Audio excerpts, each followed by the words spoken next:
When I was in the 3rd grade, a boy in my class used to use the word boner a lot. Like everything was boner this, boner that. Well, you have boys, and boys have boners, woodies, hard-on, erection, whatever you want to call it. And as they get older, you'll be able to explain that that's how the man is able to put his penis in the woman's vagina, because he gets a boner. Right. Please subscribe. Don't let this short skirt fool you. I am a full prude. I was not raised in a house where we talked openly about sex. I'm blushing just from saying the word sex in this voiceover. But now that I have kids, I figure I need to learn how to discuss it. So I made a pilgrimage to California to talk to one of the most famous parenting experts in the world about peepees and wee-wees. Betsy Brown Braun. Hi. Hi. Thank you for having me here. Are you ready to answer the world's most embarrassing parenting questions? Oh, God, bring it. I'm here. Yes. This is my disclaimer. I don't think my parents even had the sex talk with me. Did they have sex? I hope not. I really don't even like to think about it. I learned everything I know about sex from the show Ready or Not. Wow, that's scary. No wonder you're not comfortable talking about this. Really? Well, in families where kids are raised, where they talk about bodies and body parts and where babies come from, that creates a climate where the children are comfortable talking about all of that. And that's why I'm here today. First, I want to talk about private parts. What do I call my son's private parts? Pee-pee, wee-wee, pedullo, peanut, pepper, pickle, dinky, ding-a-ling, willy, wiener, hot dog, fire hose, noodle, front butt. Call them by their right name. It's putting your kid in a position to be powerful about himself. Like, these are still words that people are uncomfortable with in a public setting. So how do I prevent my kid from running up to me at the grocery store and yelling like, "Mom, my penis is itchy"? I hope your child says to you in the grocery store, "Mom, my penis is itchy." Because people might giggle because they're not comfortable with it, but no one will judge you for using the right words. So it's penis. Yep. And your boys also need to know that you have a vagina. And little girls need to know that they're all the names of the parts of their vagina. I don't even know all the parts to the vagina. Next, I want to talk about nudity. When should I stop being naked in front of my children? I do believe that there is a time when it doesn't serve your little boys well to be seeing mommy naked. When children get to be around 4 is the time for the parent of the opposite gender to cover up.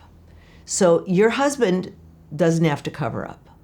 In fact, he probably shouldn't, because your boys will get to see what their bodies will look like when they're grown up. Well, how is that fair? My husband and my kids get to run around having a sausage party and I have to cover up? What does this have to do with fair?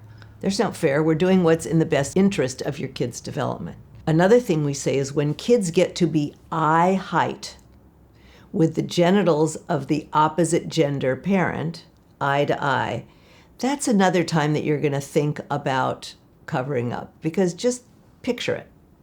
Picture a little boy eye height. Oops, probably not. I mean, that is a lot for a little boy to take in face to face. It is a lot for a man to take in face to face, let's face it.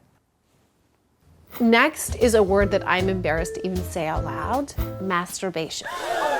Do we talk to our kids about it? You're going to like my answer. Only if you have to. Really? Here's the thing of it. Touching yourself is part of regular development because we do what feels good. Right. Okay? But what they need to learn is that that's something we do in private. Okay. You don't have to say we don't masturbate, because whether or not they're climaxing or having an orgasm, I can't even keep a straight face when you say the word climax, but continue. Okay, what do you want me to say? No, oh, Betsy. Okay. Let's talk about something I'm still waiting for: puberty. My parents never talked to me about puberty, probably because I didn't go through it until I was 17 and got mistaken for a boy in high school. So I don't even know how to have the conversation. It's kind of an icky word, puberty. The worst. I mean, I almost like penis better than puberty. Is there like a cool way to talk about puberty? Well, hold on. You're not going to sit down and have that conversation. Oh, we're not. You're going to be in the car. Oh, I it's believe in casual. car talks. So I noticed this morning that you kind of had the stinks. I'm wondering if your body is starting to change. It's not one conversation, it's conversation after conversation. And your comfort level in talking about this will make all the difference in the way your kids interpret and feel about this. So we just keep it light, casual. We're just driving. I always like the car because you don't really have to look at them and you can just think, Anything to help me avoid eye contact. Yeah. To quote philosophers Salt and Pepper, let's talk about sex. When and how do you talk to your kids about sex? Kids won't say what is sex. Usually they say where do babies come from. Here's how that happens.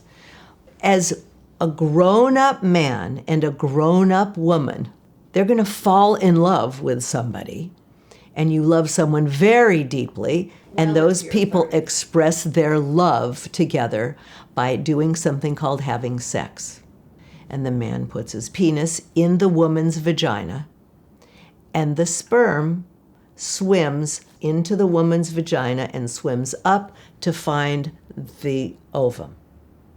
Your kid's gonna look at you like, what the hell are you talking about? I mean, that's how I'm looking at you right now.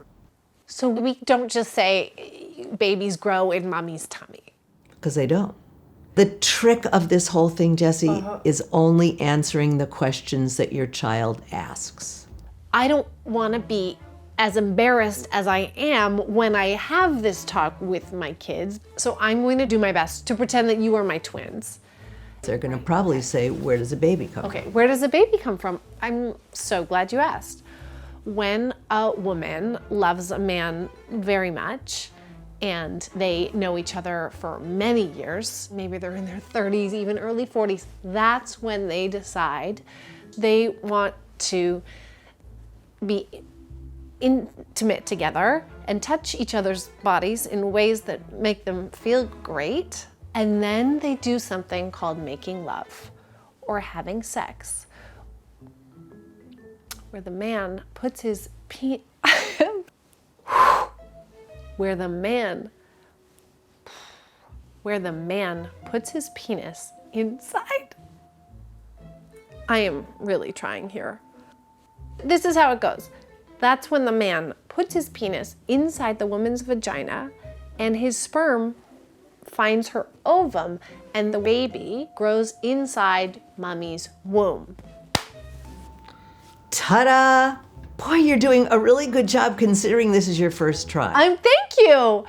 I mean, that wasn't so bad. Betsy Brown Braun, thank you so much for teaching me where babies come from. My pleasure. My vagina appreciates it. Good. I'm just practicing the word. Vagina. Vagina.